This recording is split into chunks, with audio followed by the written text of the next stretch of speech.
menambahi background bahwa krisis dunia internasional faktual yang paling kontemporer adalah penembakan jamaah masjid yang ada di New Zealand, di masjid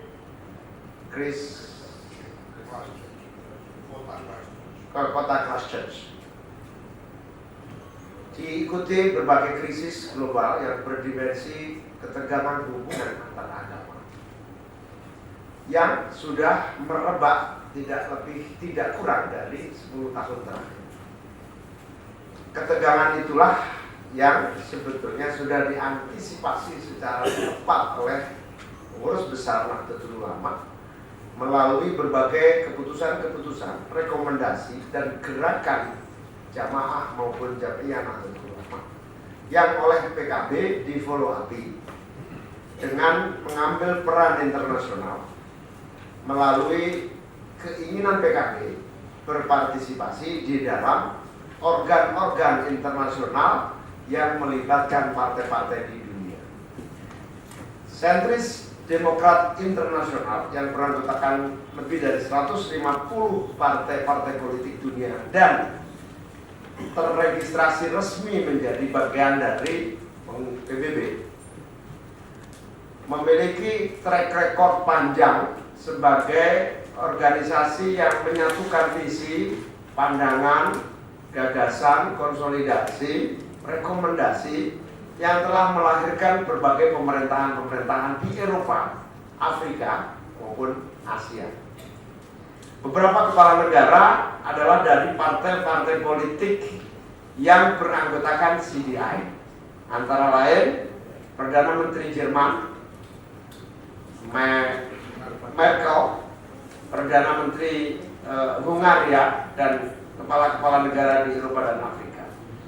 Alhamdulillah, setelah kita mengajukan hanya dalam waktu 2 minggu PKB dengan rekomendasi-rekomendasi yang kita usung dari pikiran-pikiran Islam rahmatan lil alamin yang dibawa oleh PBNU, maka dengan mudah PKB diterima dan bahkan melalui Gus Yahya beberapa utusan teman kolega-kolega CDS sempat datang ke Jakarta dan Jogja untuk melihat langsung peran-peran PKB dan Nahdlatul Ulama.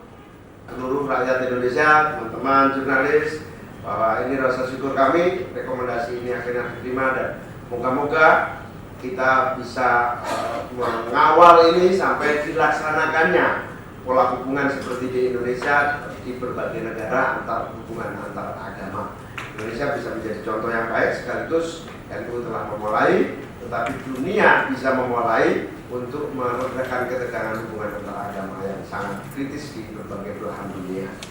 Terima kasih kepada PBNU yang memfasilitasi dan memberikan jalan bagi peran PKB, terutama Gus Yahya ini yang sangat proaktif.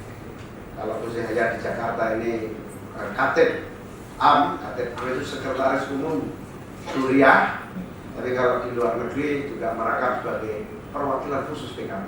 Kira-kira gitu. Ada duta khusus PKB di dunia internasional, duta khusus, dan honornya dihonor oleh Allah Subhanahu wa Ta'ala. Selain One Team Press, honornya dari One Team Press, Dewan Pertimbangan Presiden. Terima kasih ya saya atas dukungan kebersamaan ini, sehingga PKB nanti akan berusaha sekuat tenaga bisa berperan di berbagai level dunia maupun di regional Asia Pasifik. Terima kasih. Sebenarnya sudah saya katakan ini sudah sejak berdirinya NU sebenarnya. Siapapun rois amnya, siapapun ketua umumnya, NU tidak akan bergeser dari prinsip menegakkan ukhuwah Islamiyah, watoniyah, insaniyah semenjak sebelum pra dideklarasikannya NU tahun 1926. Yaitu pada dasarnya NU merupakan organisasi yang moderat, toleran, anti radikalisme, anti ekstremisme. Oleh karena itu, ketika muktamar di Banjarmasin tahun 36, NU memutuskan bahwa Indonesia adalah Darussalam, negara yang damai. Bukan Darul Islam, bukan Darul Kafir. Bukan negara Islam, bukan negara kafir, bukan. Negara yang merekrut semua penduduk di Nusantara ini sebagai saudara sebangsa dan setanah air. Dipertegas lagi ketika Munas di Situbondo tahun 84 ketika terpilihnya Kiai Ahmad Siddiq sebagai Islam dan Gus Dur sebagai Ketua Umum, bahwa NKRI, Pancasila, Undang-Undang 45, Bhinneka Tunggal Ika sudah final, tidak boleh didiskusikan atau diperdebatkan lagi. Nah, kemudian Muktamar tahun 2015 di Jombang dengan tema memperkokoh Islam Nusantara itu bukan tema ujug-ujug, bukan mendadak, bukan latah, bukan. Udah sebelumnya saya pikir, kita pikir melalui rapat gabungan Syuriah dan Tanfidiyah, waktu itu masih Kiai Sahal, Gusmus, bahwa tema nanti kita mengangkat Islam Nusantara. Sekali lagi, harus sudah sering saya katakan, bukan madhab, bukan aliran baru, apalagi agama baru, tipologi Islam Nusantara. Sebelum menjadi tema besar di Muktamar, sudah saya pidatokan di Utah, di mana? Atlanta, di Atlanta. 2 kali di Amerika saya pidato Islam Nusantara. Atlanta dan Utah di Universitas BYU. Kemudian di Mesir, Al-Azhar, di Libya, Tunis, Aljazair, Maroko di depan Raja Hasan, Al-Azhar depannya Dekan Usuluddin dan mahasiswa Indonesia, di Korea Selatan, di Hong Kong, Taiwan, Jepang. Malah setelah saya pidato di Jepang, 16 orang masuk Islam. Di Hong Kong saya turun dari ceramah, 2 orang masuk Islam di Hong Kong. Di Beijing, berapa kali di Beijing itu? Di setiap kota saya berkunjung, saya pidatokan Islam Nusantara, saya tawarkan. Sekali lagi, bukan mazhab baru, bukan aliran baru, tapi tipologi. Bahasa Arabnya khosois, tipologi, khosois mumayyizat Islam masyarakat di Nusantara ini yang anti kekerasan, anti radikalisme, apalagi sampai terorisme. Itulah Islam Nusantara, nilai-nilai agama yang menyatu dengan nilai budaya. Ini di dunia Timur Tengah, bahkan di dunia luar lah, semuanya sangat respect, sangat kagum dengan istilah Islam Nusantara. Tapi dalam negeri masih banyak orang yang nggak paham, atau nggak mau paham, atau pura-pura nggak paham, atau sengaja nggak mau paham. Ya nggak apa-apa, kalau nggak mau paham nggak apa-apa. Ya, qad tungkirul ainu daw asyamsi min romati wa yunkirul famu ta'mal ma'i min saqami.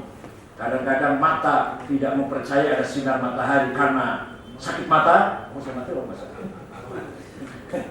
PLN.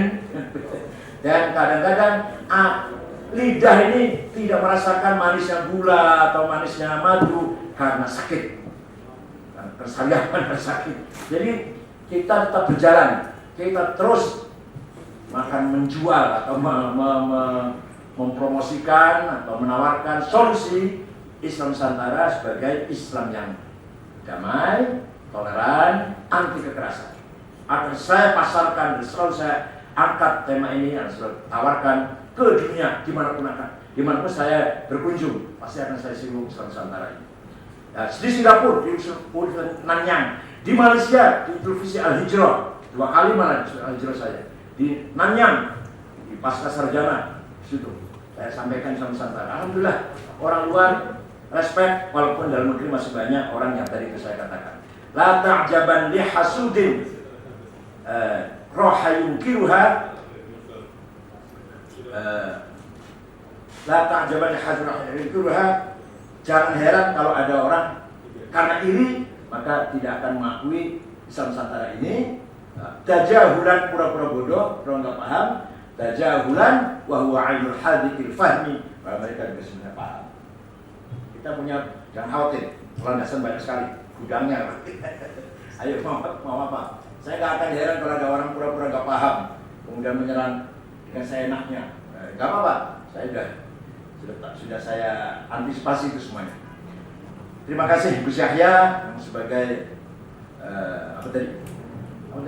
Promotor. Duta PKB.